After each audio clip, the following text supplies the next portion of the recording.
Friends, उसके बाद origin of Aryans की हम बात करते हैं, क्योंकि ये काफ़ी डिस्प्यूटेड थ्योरी रही है, क्योंकि विभिन्न इतिहासकारों ने अपने अपने मत दिए हैं और बताया कि आर्यंस यहाँ से आए हैं, आर्यंस वहाँ से आए हैं। इसी वजह से इसी नाम में हम सबसे पहला नाम देखते हैं मैक्स मुलर का, जो कहते हैं कि आर्यंस मिडिल एशिया से आए थे।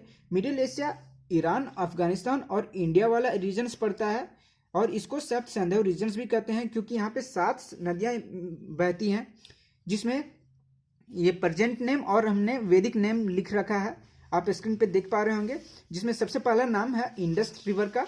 इंडस रिवर को सिंधु नदी के नाम से जाना जाता था वैदिक पीरियड में, जबकि झेलम को वितस्ता, चिनाब नदी को आस्किन, रावी नदी को परुष्णी, ब्यास नदी को विपासा, सतलज नदी को सतुद्री और सरस्वती नदी को सुरसती और नदीतमा कहा जाता था। आपको बता दूं कि सरस्वती नदी जो काफ़ी पवित्र नदी मानी जाती थी वैदिक पीरियड में।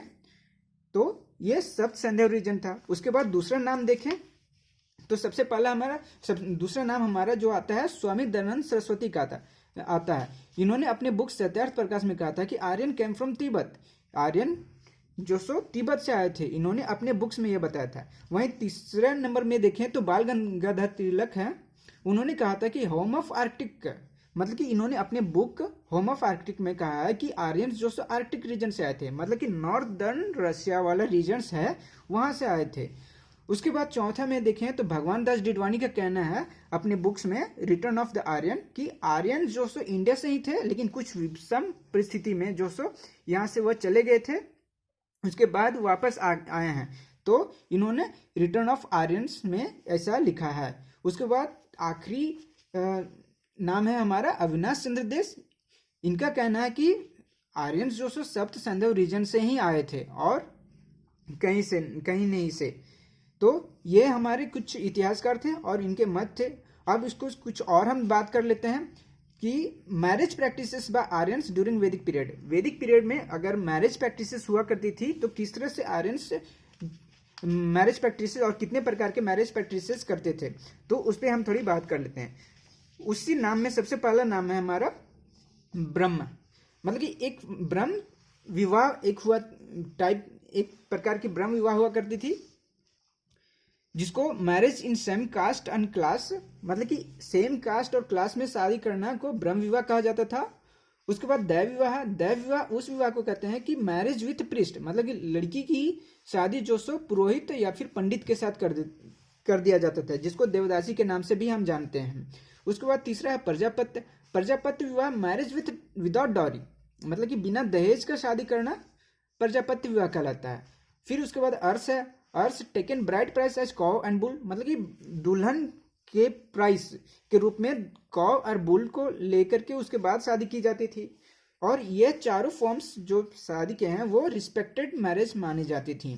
उसके बाद फिफ्थ में है गंधर्व विवाह।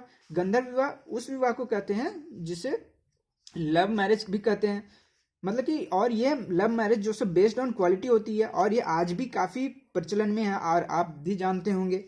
उसके बाद सिक्स है असुर विवाह। असुर विवाह में बाय परचेजिंग गर्ल्स, मतलब गर्ल्स को खरीद कर शादी कर लेना, वो असुर विवाह कहलाता था। उसके बाद राक्षस विवाह। राक्षस विवाह मैरिज बाय कैप्चरिंग, मतलब कि लड़की को कैप्चर करके बंधक बना करके उससे शादी करना। जैसे कि आप फेमस एग्जांपल्स आपके पास हो सकती है संयोगिता और पृथ्वीराज, हमने हिस्ट्री में पढ़ी है। तो संयोगिता और पृथ्वीराज की विवाह जो राक्षस विवाह कह सकते हैं आप। उसके बाद 8 में पैशाच विवाह। पैशाच विवाह में forceful marriage by kidnapping and toxicating the girls, मतलब कि लड़की को जबरदस्ती उसे किडनैप करके और उसको बेहोश करके उससे शादी करना, वो पैशाच विवाह कहलाता है। और अगर थोड़ा और कुछ बात कर लें तो एक अनुलोम और प्रतिलोम आता है, जो इस फॉर्म में, मतलब इस फॉर्म ऑफ मैरिज में आप प्रैक्टिस किया जा सकता है। जैसे कि अनुलोम में होता है कि बॉयज जो हायर क्लास का होता है, गर्ल्स जो लोअर क्लास की होती है, अगर वो शादी होती है तो उसको अनुलोम कहेंगे। और प्रतिलोम में जस्ट उल्टा है कि बॉयज जो लोअर क्लास का होगा, गर्ल्स जो हायर क्लास की होगी, और उसमें अगर शादी होती है तो वो प्रतिलोम होती है। तो और ये अनुलोम और प्रतिलोम जो हर एक फॉर्म्स ऑफ मैरिज में प्रैक्टिस किए जाते हैं, एक्सेप्ट वन, दैट इज ब्रह्म विवाह।